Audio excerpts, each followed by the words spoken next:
Boa noite, meus queridos irmãos, Boa né? noite. Boa noite, é importante, muito bom a gente estar aqui.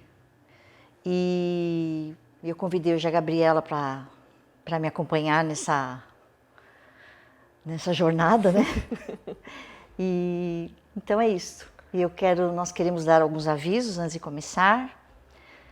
Lembrando que o nosso jejum vai até dia 22 de maio. O jejum faz parte da batalha espiritual que nós vamos falar hoje, né? E então não se esqueça de participar de alguma maneira, né? Orando, clamando, lendo a palavra.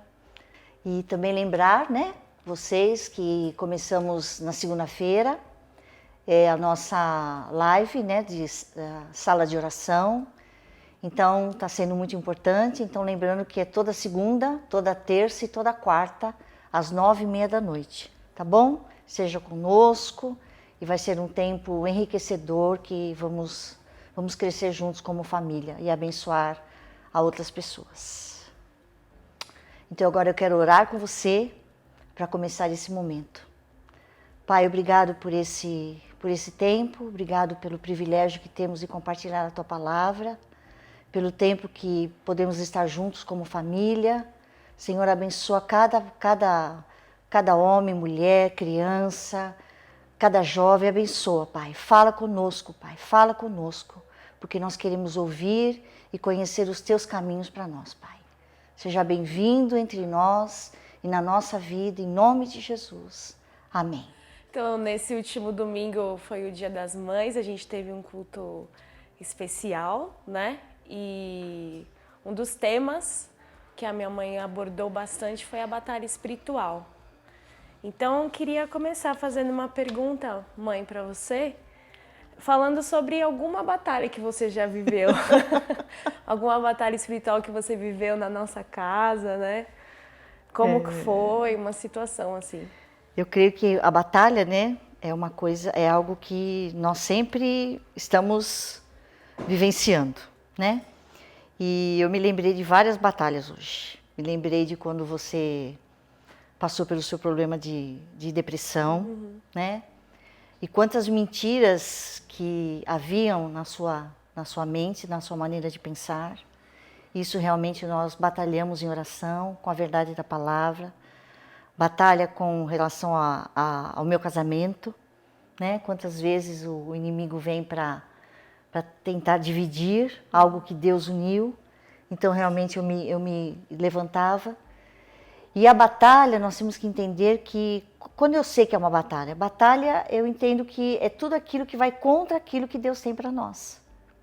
E muitas vezes, Deus permite que isso venha para nós, para que a gente fique mais atento às coisas que Ele nos deu. Porque tudo que Deus nos deu é muito importante. Né? A nossa vida, a nossa relação com Ele, a nossa família, os nossos irmãos. Mas nós temos sempre o inimigo que está ao derredor, né? Então é uma maneira da gente ficar atento e saber com quem nós estamos lutando. E hoje eu li um texto de Efésios 6 que fala que a nossa luta não é contra carne e sangue, quer dizer, não é com pessoas. Eu não vou lutar com você, eu não vou lutar com meu marido, não vou lutar com meu filho. Eu vou lutar contra aquilo que está por trás daquela, muitas vezes, reação, decisão, problema, né? Então a Bíblia fala que a luta é contra principados e potestades que atuam. Então são atuantes. Então a ideia dessa palavra de batalha é para a gente realmente se aperceber, né? E não deixar isso tomar conta como se fosse algo natural e normal. Então é isso, minha filha. Isso aí. Linda. E você falou algo muito interessante sobre Jericó, né? Quando o povo de Israel entrou ali na Terra Prometida e logo eles encontraram alguns desafios e um deles era justamente Jericó. Né? E eu queria que você explicasse um pouco mais qual o significado de Jericó dentro desse assunto da batalha espiritual. E Jericó, como diz a minha amiga Edmeia, né, tem a ver com carne podre, né? Então, tem coisas que e ela associou muito bem isso, eu também guardei no meu coração, que Deus, ele é um Deus abençoador. Deus não é um Deus mau, ele não quer destruir ninguém.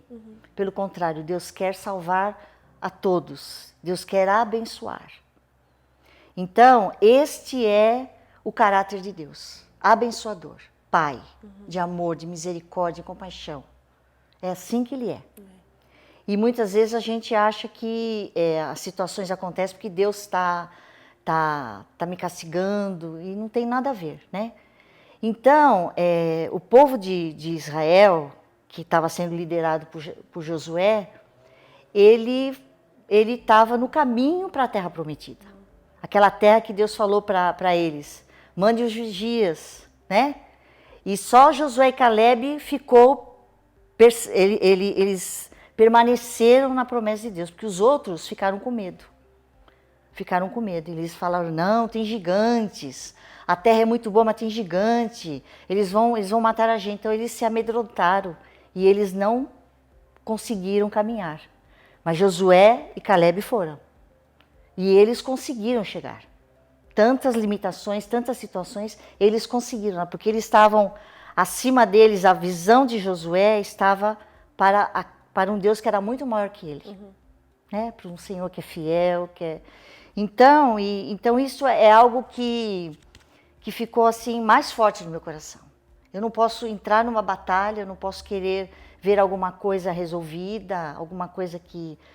ter uma promessa de Deus, se a minha disposição em crer, em obedecer, né, em conhecer a palavra, for alguma coisa assim muito fraquinha, muito, Deus entende que eu sou fraca, Deus entende, e isto na batalha não funciona. Sim. Né? Então, e Jericó é isso, Jericó estava bem na entrada da terra prometida. Então, quando eles chegaram lá, a Bíblia fala que o maná acabou, que até então eles eram sustentados pelo maná. Naquele dia o maná cessou. Mas eles tinham na frente as muralhas de Jericó. E eram muralhas mesmo, né? E eles depararam com aquilo e Josué orou e falou, Senhor, e agora? Né? E agora?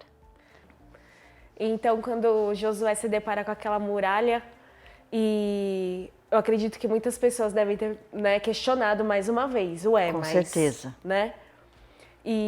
Mas ele foi adiante buscando ao Senhor, né? E buscou uma estratégia. E eu me lembro, muitas vezes, a minha mãe falava assim para nós, qual é a raiz? Qual é a raiz do problema? Né? E a gente falava, como assim a raiz, mãe? Não, isso é só superfície, esse ataque de fúria, essa vontade de não emprestar as coisas, porque isso era desde criança, né? Até a gente ficar mais velho e sempre buscando uma estratégia de achar o ponto, né, da situação. Então, e isso tem muito a ver com identidade, porque ela sabia muito bem, né, o Deus é que ela servia os filhos que ela tinha, e ela sabia que tinha alguma coisa, estava fora do padrão. Do padrão, né? Então, isso é muito legal, né, mãe? O posicionamento de Josué. Queria que você falasse sobre isso, o posicionamento diante de uma muralha. De uma muralha. O que a gente faz diante de uma muralha, né? Tem que enxergar que acima muito, muito mais forte e maior tem o nosso Deus, né? Que é o mais valente. É o mais valente. É o mais valente. Ele é invencível. Então isso nunca pode ser, pode pairar uma dúvida, né? Ele é bom. Deus é bom. Deus é bom.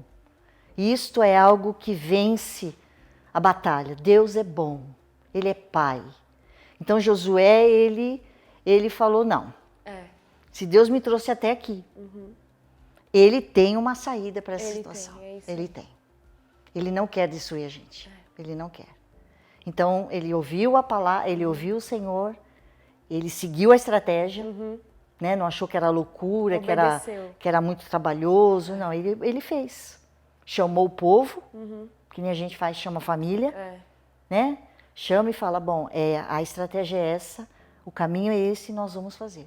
Porque o nosso Deus é bom. porque Ele está conosco. Né? Ele veio para salvar e não para destruir.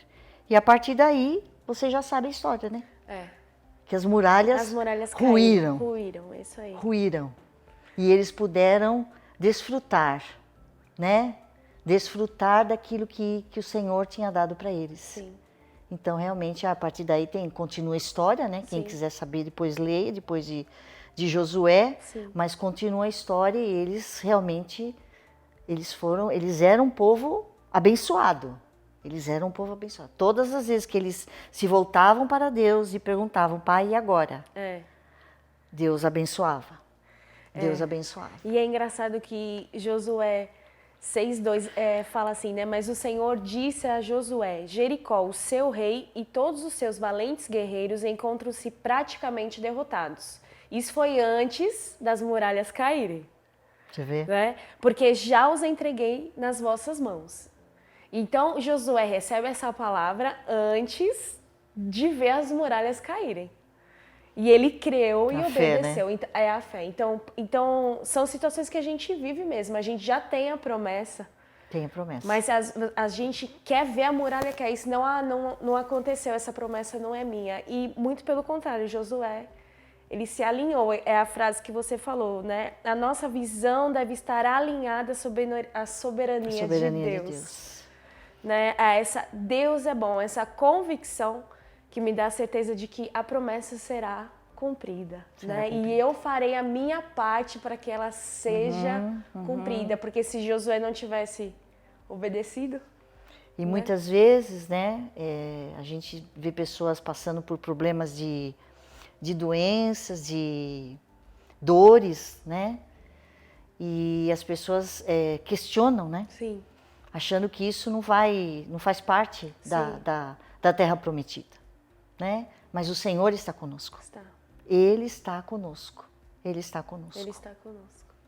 E o que eu sempre vi na nossa casa, que me marcou muito em todas essas épocas que a gente viveu, né? Batalhas. E sempre interessante esse exercício de achar a raiz, né? Porque muitas vezes nem nós temos a percepção do que realmente está acontecendo, né? Então, muitas vezes o ataque de fúria que a gente tinha, ou a depressão, ou o pânico. Eu me lembro que quando eu tive o pânico, que foi aquela fase bem difícil, né? Que foi a pior, que eu fiquei 3 meses em casa, e a raiz daquilo era a falta de confissão, né? E tinham problemas físicos envolvidos, que nós descobrimos, mas havia também uma falta de confissão da minha parte, de coisas que eu havia passado e feito, né? E quando eu me lembro daquela noite que nós abrimos em casa, eu, você e o pai, e aquilo foi libertador para mim, né? Então, como a gente realmente confessar, e algo que é uma prática realmente na nossa casa, falar a palavra de Deus, né? E isso nem sempre é tão simples, né, mãe? Não. Nem sempre é tão fácil, assim, declarar as promessas de Deus, né? E qual a sua experiência em relação a isso? Declarar a palavra? Hoje eu acordei com o Salmo 18 no meu coração, né? Uma música muito antiga, acordei, aí fui ler. E ali o Senhor falava que Ele é aquele que me guarda, Ele é Ele é a minha muralha, Ele me coloca num lugar bem seguro, né? E eu louvei a Deus porque eu falei, Senhor, obrigado porque eu posso falar com Deus assim de maneira livre, né? E saber que Ele está ali presente, né? Então, as promessas de Deus para mim, elas têm um lugar muito especial no meu coração. E eu não abro mão. Eu não abro mão. Mas para isso a gente precisa conhecer, a gente precisa ler a Bíblia. Sim. Né? Precisamos ler a Bíblia. Precisamos orar, precisamos realmente... E cada vez que a gente for fazer isso, não é só uma prática sem razão. Sim. Não, eu vou fazer com intenção. Com profundidade. Com profundidade, né? E isso é o que me dá força para mim lutar as batalhas, né? Porque as batalhas, elas existem. Sim. As batalhas existem. E isto que eu quis passar para domingo para vocês foi porque as famílias hoje, elas não percebem, né? Então, essa percepção vem mesmo. A gente vai conhecendo mais o nosso Deus, as promessas de Deus, a gente vai conhecendo também o inimigo, Sim. né? Nós vamos conhecendo. E então a mente é um campo muito minado. A mente, eu falava para vocês, tudo aquilo que vocês assistiam, eu falava, vocês têm uma máquina fotográfica, você lembra que eu falava para você? Sim. E tudo que você está vendo, está entrando e está ficando lá no fundo. É. No momento que você menos espera, aquilo dá um boom. Ela volta. Ela volta. E aquilo que ela volta, você não está preparada para aquele que volta, e aí você pode ser derrotado por causa disso. Eu lembro você falando, vocês não foram feitos para assistir isso. É. Vocês não foram feitos para ouvir esse tipo de coisa, né? Então, a mente, ela arquiva muitas coisas, né? Ela arquiva muitas coisas. Então, ela molda, a mente, se você vai ver a psicologia, ela molda o caráter, ela molda a sua maneira de reagir. Pensamentos se tornam mentirosos. Eu falo, mas como é que, onde você viu isso? Lembra? Como é que você percebeu isso? Isso é mentira. Mas é uma ação, e isso é uma coisa do inimigo, né? Então, a mente é algo que é um campo minado. Então, nós temos que tomar cuidado com nossa mente e com a mente daquele que nós amamos, né? A segunda coisa que eu falei foi o mundo, né? O diabo, quando ele foi tentar Jesus, ele só falou de prazer, de riqueza, não é? Você vai ser adorado. Poder. Então, esse é o curso do mundo. Então, quem faz isso? Quem é o diabo. Então, quantas vezes a gente é destruído por causa dessas situações, porque a gente não consegue perceber. Que foi a história do jovem rico, né? Foi aquele que Jesus falou, é mais fácil entrar passar um camelo do que... Então, são essas coisas. E muitas vezes a gente começa a ver televisão. Não, isso é normal. Não tem problema. Não tem problema. Não tem problema. Não tem problema. Não tem problema. E o terceiro ponto que eu falei, que é o adversário, né? Porque o adversário realmente é o diabo. E ele joga para destruir. Ele não tem misericórdia, ele não tem amor, né? Ele não tem. E ele tem objetivo claro, que é destruir a tudo aquilo que o Pai, o Filho e o Espírito Santo decidiram lá. Vamos fazer o homem à nossa imagem e semelhança. Eles vão governar, eles vão dominar. Então, ele quer desmontar algo que é tão precioso e tão poderoso. Então, por isso que eu resolvi falar esse assunto. É isso aí. E nós queremos agora deixar as perguntas para serem comentadas, né, na nossa célula. E a primeira pergunta é: quem é Deus para você? A gente viu em que Josué obedeceu a uma ordem de Deus antes de ver a vitória, antes de ver os muros de Jericó caírem. Ele obedeceu, porque ele sabia quem era o Deus dele. Então a pergunta é: quem é Deus para você? E a segunda pergunta que nós queremos deixar é se você está percebendo as batalhas espirituais que estão acontecendo na sua casa nesse momento, porque nós estamos em uma batalha. Então, com seus filhos, com seu cônjuge, com seus pais, com seus irmãos, às vezes a batalha que eles estão enfrentando, você não, mas eles estão enfrentando. Qual tem sido a sua postura, se você está sensível a isso, tendo discernimento a isso, porque nós já sabemos que a nossa batalha não é contra a carne ou sangue, mas o diabo, ele anda ao nosso derredor, então nós temos que ter esse discernimento. Então você está percebendo isso? E então são esses dois pontos para que você pense, reflita e compartilhe com a sua célula. Então agora, queridos, vamos orar para encerrar. Então, Pai, nós te agradecemos porque Tu és o nosso Pai, porque o Senhor nos ama e eu quero, Senhor, abençoar meus irmãos, abençoar homens, mulheres, abençoar, Senhor. Em nome do Pai, do Filho e do Espírito Santo, obrigado mais uma vez por essa oportunidade de estarmos juntos. Amém. Boa noite. Boa noite.